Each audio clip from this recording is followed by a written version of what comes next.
Richie Starkey, later to be Ringo Starr, was brought up in one of the poorest parts of Liverpool. His father deserted the family home when Richie was 3. Paul McCartney was luckier. His mother had been a nursing sister. Paul and George Harrison shared a daily school bus trip. John Lennon's mother was killed in a car accident in 1958. His dad left home when John was young. Individually, they were just 4 ordinary lads from Liverpool, but together they became the biggest pop band the world had ever seen. So how did their rise to fame begin? Having polished their performance skills in Germany and Liverpool, they developed a fresh new sound known as the Mersey beat, long hair, and an engaging line in cheeky chat. It was during 1963 that they took off in Britain with 3 chart hits, and a new word found its way into the public vocabulary: Beatlemania.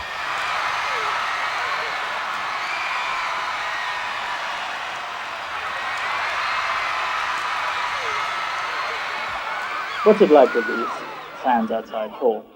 At first, it's murder, because it looks as though they're going to tear you apart. Once you get the hang of it, you get used to it, and I think it gets a bit easier.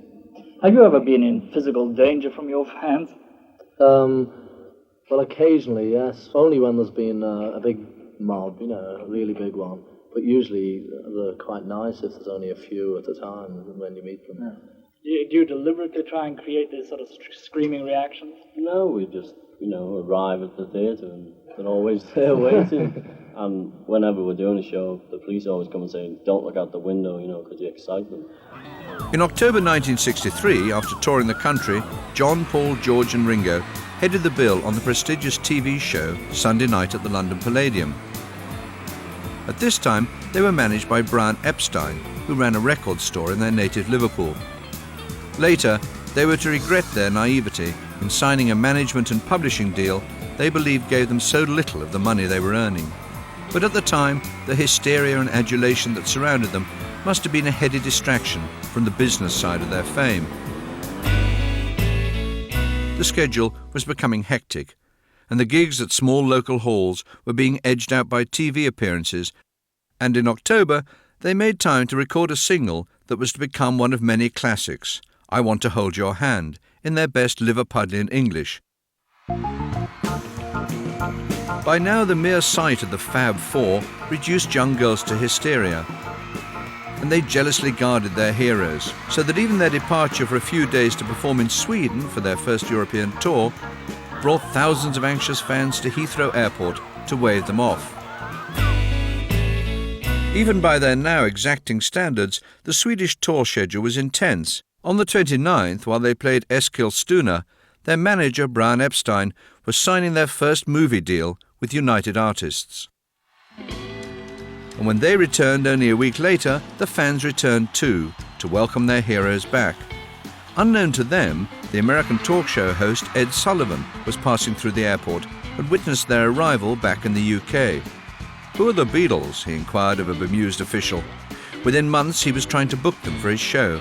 He'd seen the effect they had at first hand. Their feet had hardly touched the ground before they set off on another busy UK tour. But this one was to be different.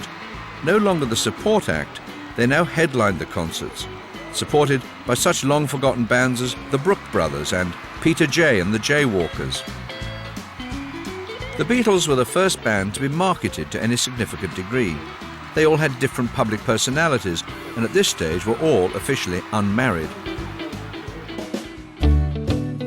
The Beatles were a first in Britain for another reason too.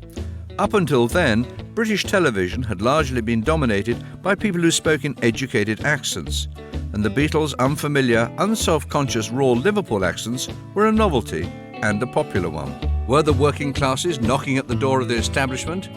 Politician Ted Heath had a problem understanding them, but he wasn't alone. John, in this royal variety show, when you're appearing before royalty, your language has got to be pretty good, obviously. This thing about Ted Heath saying that he couldn't distinguish, I can't understand the Teddy. Queen's English. I can't understand Teddy saying that at all, really. I'm not going to vote for Ted. But you're not going to change your act just for the Lord Privy Seal. Oh no, like we'll keep like the same kind of thing, like won't we? Oh well, yes. Yeah, that's man. right.